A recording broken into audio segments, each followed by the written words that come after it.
pessoal, mais um podcast Conexão Jovem com vocês, segundo episódio do ano. Gente, estamos aqui na biblioteca, voltamos ao início, faz um ano. Então, parabéns, né, Conexão Jovem. Há um ano atrás a gente estava gravando aqui nesse lugar nosso primeiro episódio. E hoje a gente está aqui com a mesma temática do ano passado, que é uma temática que ela tem que ser falada o ano todo, para que a gente nunca se esqueça, que é sobre o Janeiro Branco, que é sobre a nossa saúde mental.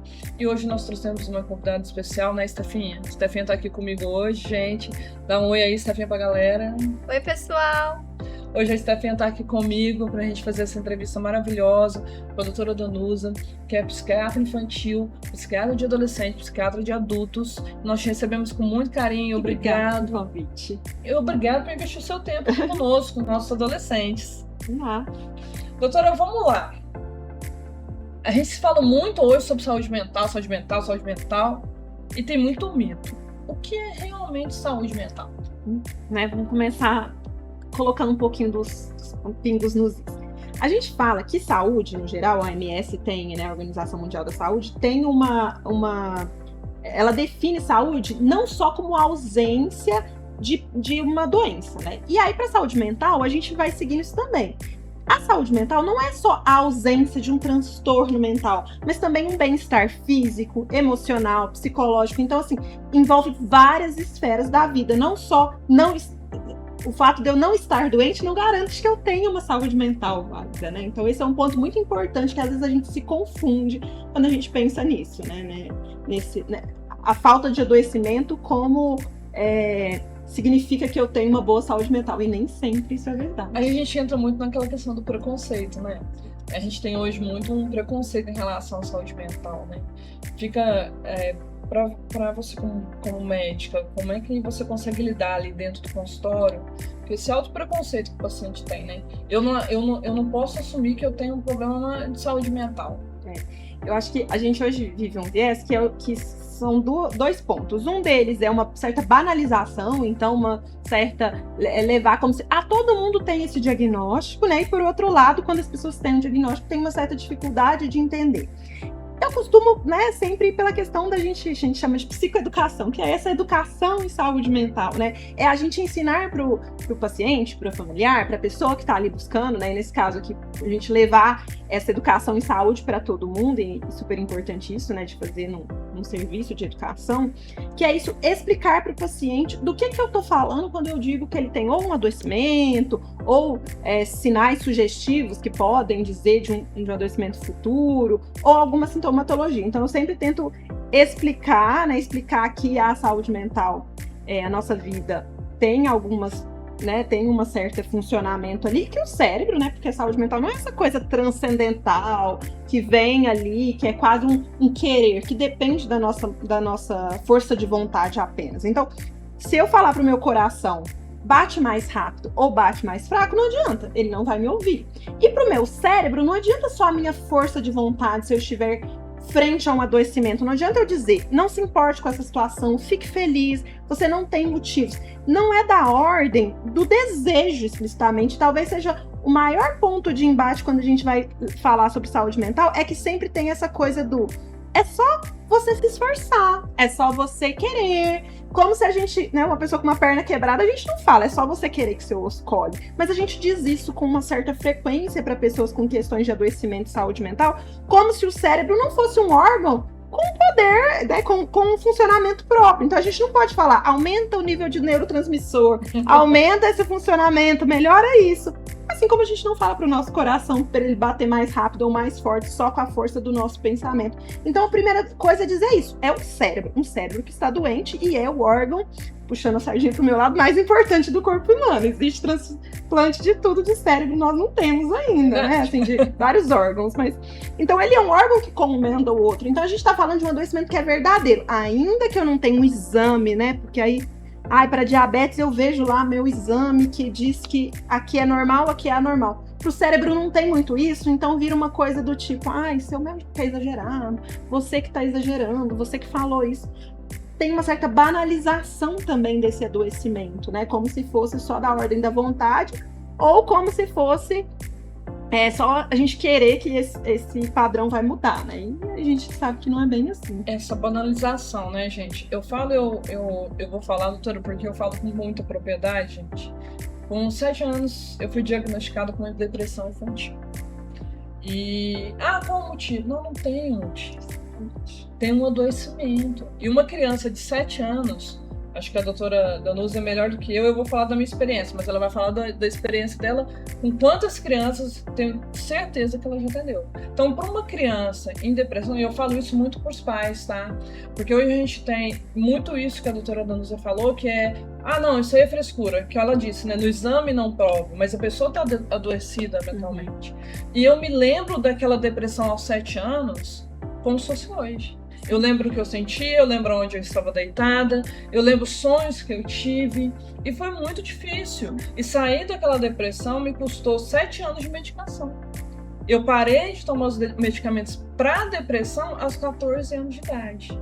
Mas naquele processo todo, se não tivesse acontecido, eu não sei, numa criança, o que teria ocasionado uma depressão tão forte numa criança de 7 anos. Então, essa banalização, que eu acho que é o que mais machuca também quem está em tratamento. A não validação do que está sentindo, né? Porque aí falar o que você está sentindo não é nada, e a pessoa vai introjetando isso, né? Então, além de eu estar adoecido, vem uma culpa por estar doente, uma culpa por não estar funcional, uma culpa por não cumprir as expectativas que esperam. Você tem tudo, por que você tá doente? Você não tem motivos para isso, é só você fazer tal situação, é só você querer, é só você responder, é tão fácil. Levanta e faz uma atividade física, levanta e faz isso, como se fosse sempre da ordem. Exatamente, isso é falta do que fazer. Então, esses discursos que às vezes a gente diz, e vou dizer, às vezes com boa vontade de querer que a pessoa melhore, mas a gente fala com essa coisa de banalizar o sofrimento como se ele fosse exclusivamente da ordem do desejo, né? Isso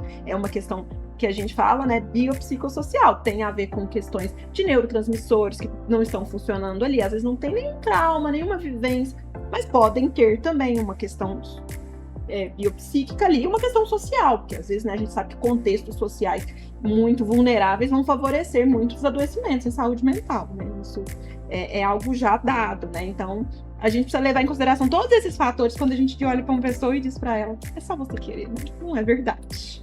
Mas, Stephanie, você, enquanto adolescente, aqui representando os meninos da FET, quais são as suas dúvidas em relação à saúde mental? Vamos começar falando sobre o celular. A gente vê que muitos jovens são vidrados na tela do celular, certo? O que você acha que a gente poderia fazer para controlar mais o nosso tempo em questão do celular? Porque a gente passa uma horinha, a gente fala que vai passar uma horinha, mas essa hora dura o dia inteiro.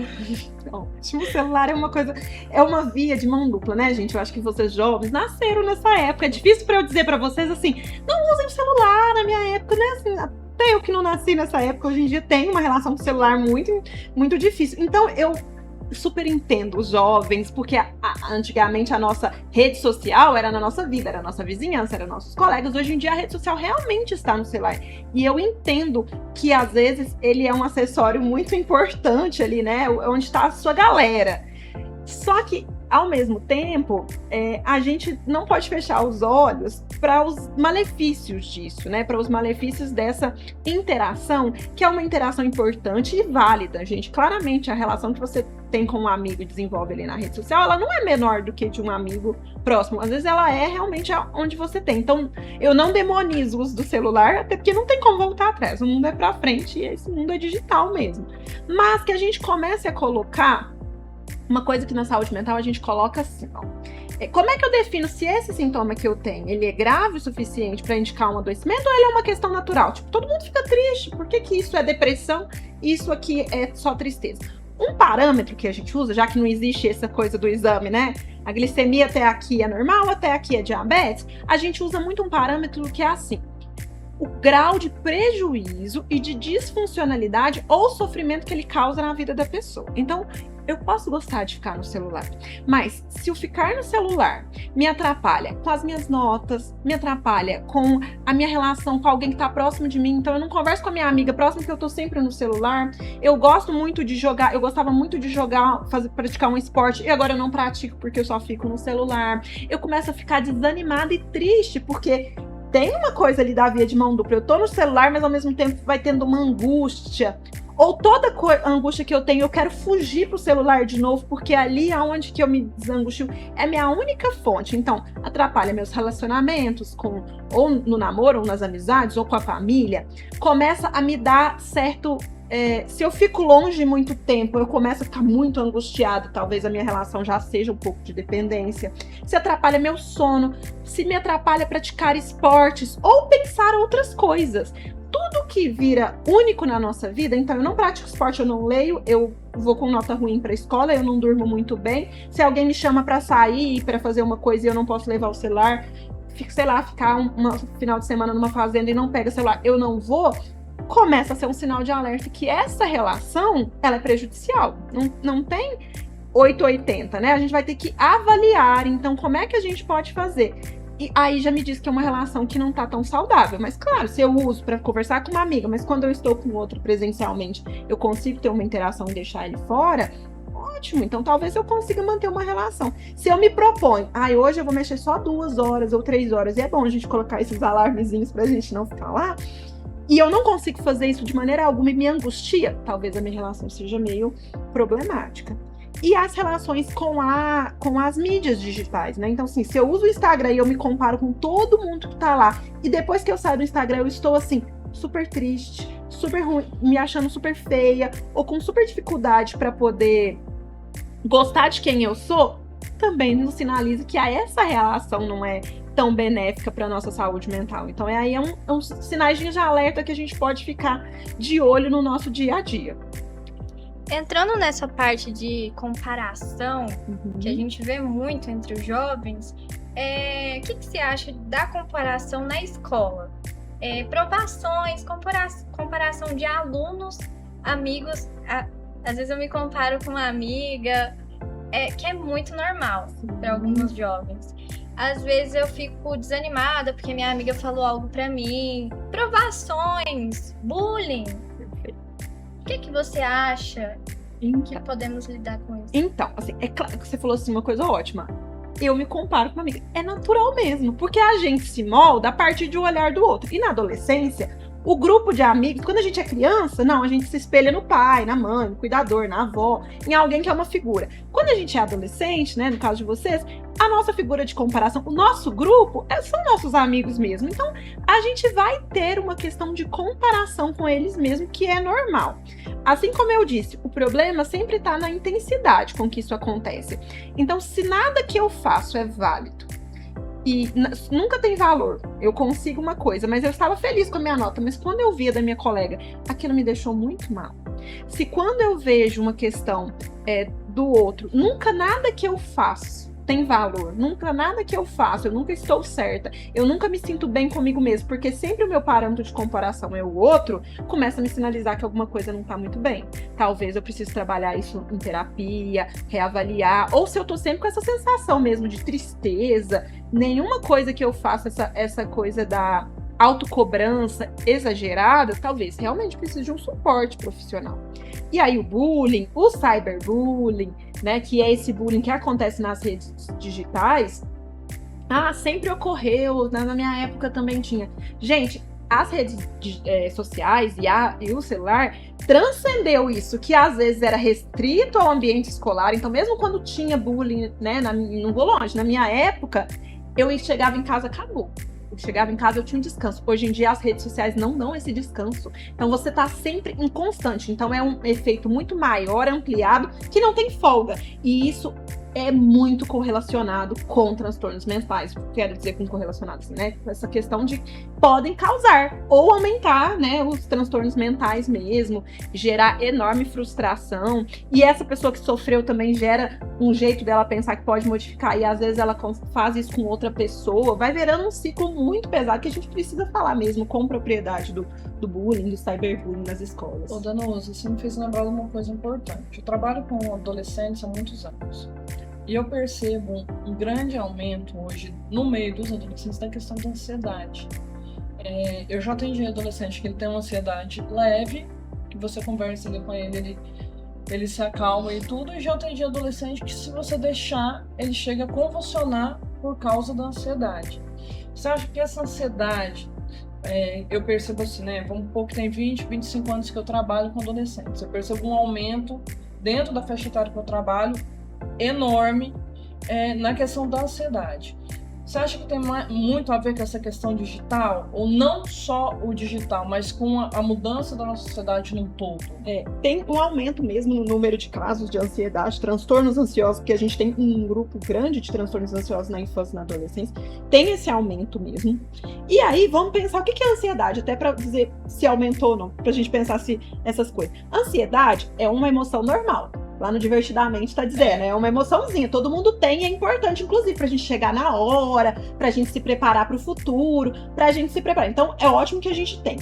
Só que ela nos protegeria de perigos. Então, quando eu tô ansiosa, eu me previno de um perigo. E aí, o que acontece? O meu cérebro não sabe interpretar se o que me deixou preocupada é uma onça entrando, que é um perigo real, ou se é uma mensagem que pode ser de uma coisa que eu tenho que resolver. E aí, gente, pensa um pipocar de mensagens que a gente não estava preparado. E o seu cérebro vai entendendo que aquilo tudo é urgente. Ele não sabe definir então a urgência de uma coisa que eu tenho que comprar, de uma informação que meu amigo vem, o que será que a pessoa vai me responder no nosso trabalho, né?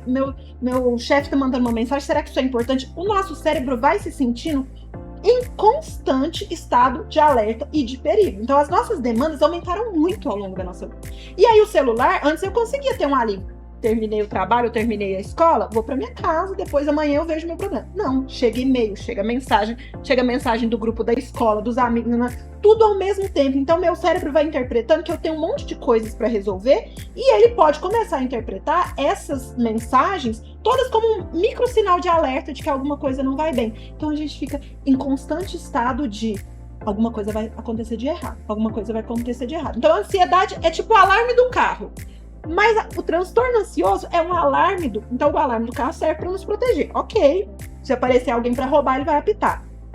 O transtorno ansioso é quando esse alarme está estragado. Então ele apita com um ventinho que passou, com um gatinho que andou ali perto, e aí tem um alarme que dispara. Então, assim, um estado de alerta constante. E aí, né, a gente se sente sempre sobrecarregada, né? O alarme do carro ficar apitando, ele descarrega. A gente também se sente sempre esgotado, cansado. Então, por isso que a gente fala, vamos sair um pouco dessas redes, porque é o nosso cérebro pensando o tempo inteiro que ele tem coisas para fazer e coisas para demandar, né? Às vezes, a influência lá de longe parece como se fosse uma coisa que a gente tem que pensar sobre ela, comparar. Então, é muita informação. Nosso cérebro está sempre sobrecarregado com essas questões. Então, sim, aumenta o nosso grau de ansiedade. Então, eu acho que o mais importante, pelo que eu pude perceber, é a gente saber discernir, né? Dosar, né? Dosar. Não, isso aqui é uma ansiedade boa, a ansiedade que está me protegendo, mas essa aqui já é uma ansiedade que está em excesso e eu não posso ter o preconceito de não querer procurar ajuda, de não querer pedir ajuda. Né? Porque a vergonha às vezes nos impede disso, né? Tenho vergonha de falar, não vou conversar com quem eu não conheço, né? E meninos, isso é muito importante, porque eu costumo dizer que falar cura, né? Sim. Às vezes a gente fica guardando. Já percebeu quando você consegue desabafar com seu melhor amigo? Gente, desabafar com o melhor amigo é a melhor coisa do mundo. Porque de repente você conseguiu colocar em palavras que você não conseguia, você colocou pra fora o que não saía. E aí você vai descobrindo que você não precisa ficar ali naquele mundo trancado sozinho, né? Porque a adolescência é um mundo incrível, né? A adolescência, eu acho que é a melhor fase da vida. Se a gente souber levar ela e se permitir conhecer, ser conhecido. E hoje, né, tem um mecanismo tão grande, tantas redes de ajuda, tantas redes de apoio para tantas questões que a gente tem na nossa sociedade que é tão rápida. Eu acho que isso que a doutora trouxe aqui sobre a ansiedade, sobre a questão da saúde mental, é muito importante da gente entender a seriedade disso e o quanto não é um bicho de 7 cabeças. É simples. Assim como um dia você passa mal e precisa ir no médico, porque você tá com, sei lá, dor de barriga, dor de cabeça, um dia chega uma ansiedade, chega algum problema que você vai também precisar dar esse stop e seguir adiante.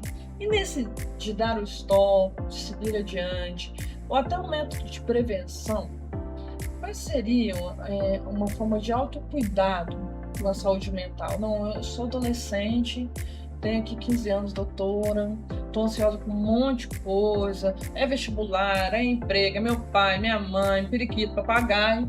Quais são as formas de autocuidado que eu posso ter, que eu posso buscar para ter uma saúde mental de qualidade?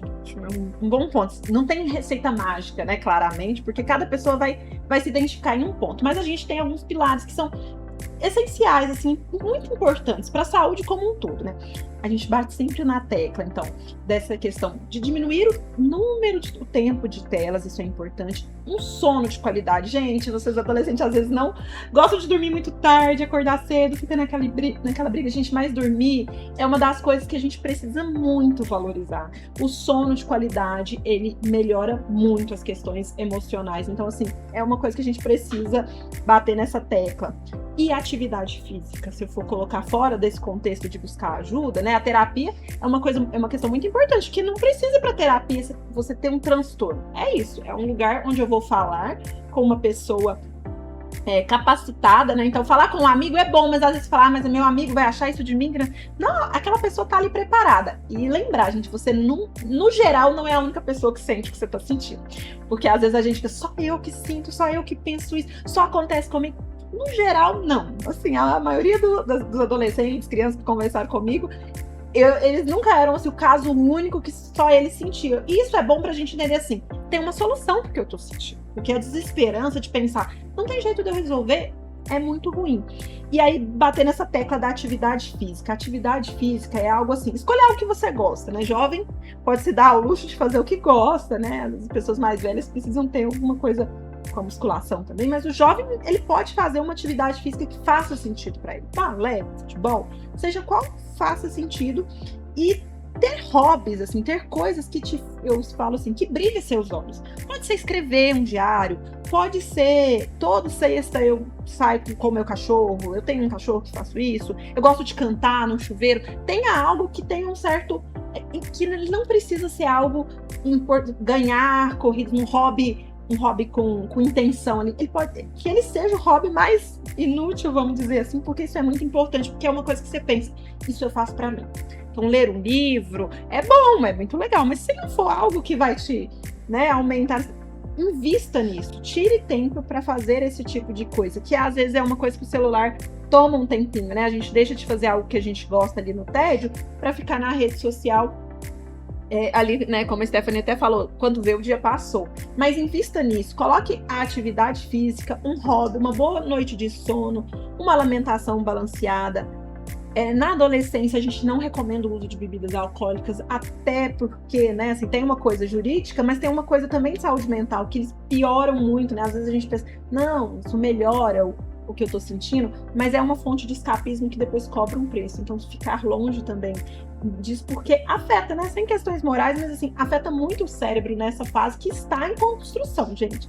Nosso cérebro, a gente fala que essa parte frontal que ajuda na resolução de problemas está construindo até 25 anos. Então, vocês, no geral, ainda têm cérebro demais para ganhar e para melhorar e para conseguir lidar melhor com os problemas. E assim, briguem por buscar ajuda. Se os seus pais não acham que precisa, mas converse com eles, mas eu gostaria, acho que seja importante.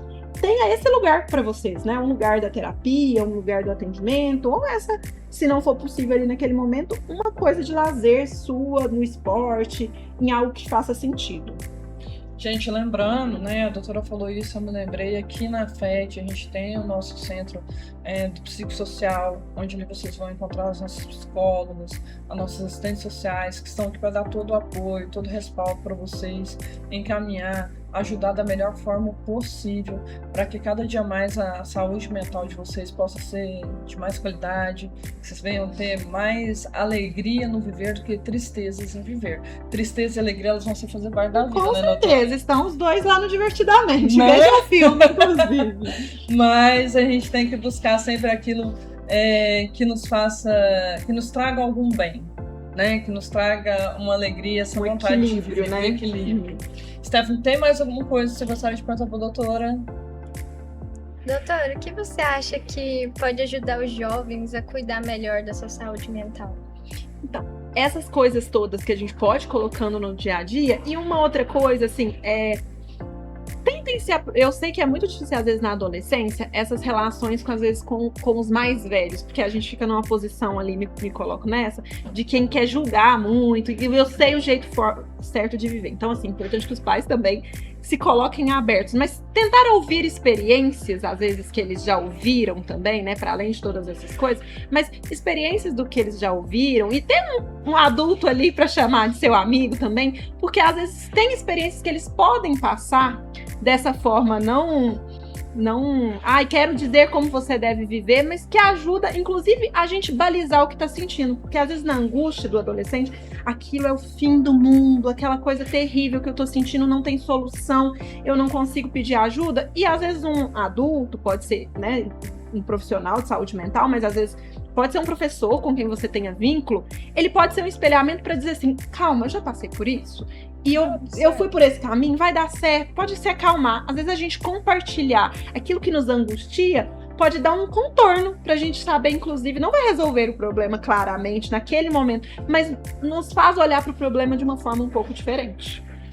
Doutora, se a senhora tivesse que deixar uma frase de impacto para finalizar, a gente está chegando no fim, gente, do nosso podcast, se você tivesse que deixar uma mensagem para esses meninos, qual seria? Eu acho que eu vou meio filosófico. Isso passa, gente. As coisas às vezes são muito intensas quando a gente tá ali naquele momento, mas assim, vai passar. E é bom a gente ter esse. Às vezes até as coisas muito boas, aquela coisa grandiosa, vai passar daquele jeito. Porque a gente também não dá conta de viver sempre no ápice, nem do desespero, da angústia, mas também, né, nessa plena felicidade ali também não é o ideal. Mas passa. E dá propósito a gente olhar pensando assim, é um momento difícil, mas ele vai passar. Né? Então eu acho que vai ser isso. Seja o que for, a gente vai ver como vai ser ali no, né? Vamos ver o futuro, mas essa angústia também passa. Então procure ajuda para ela passar de uma forma mais, né, mais fácil, com apoio para você, né, não se perder nesse caminho, mas também coloque em perspectiva, né, que a gente tem todo um caminho para andar e esse dia também vai passar ali, às vezes um dia muito difícil. Doutora, muito obrigada pela sua participação aqui, Stephanie. Muito obrigada. Seja sempre bem-vinda, viu? As nossas portas estão abertas. Meninos, um 2026 de muita saúde mental. Um beijo grande, Tatiana. Beijo, gente. Tchau, tchau.